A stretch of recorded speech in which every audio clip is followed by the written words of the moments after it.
good morning sa inyo lahat for today's video. Ito yung update natin sa breeding. Yan, ito. Kagabi tinignan ko itong dalawang itlog, fertile.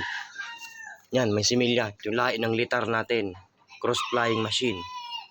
Ito yung ibon. Tapos dito sa kabila naman, ganun din, fertile. Kaso nakakapagtaka. Isa lang yung initlog. Akala ko magdadalawa pa to. Ito, isa lang yung initlog niya. Yan, isa lang. Pero fertile din, nag-iisa. Yan, sana pala rin tayo. Tapos doon sa taas naman, yung inbreed. Inbreed doon sa flying machine natin na nag-champion. Magkapatid.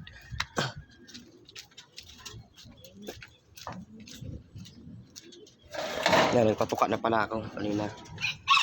Ito yung champion natin. Kondisyon na kondisyon pa. Tapos ito yung asawa niya, yung kapatid niya mismo. Fertile din to, tinignan ko rin kagabi.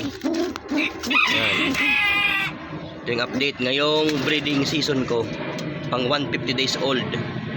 Yan, sana pala rin tayo nito na binirid ko.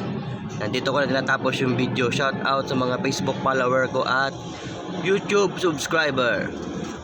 God bless. Bye.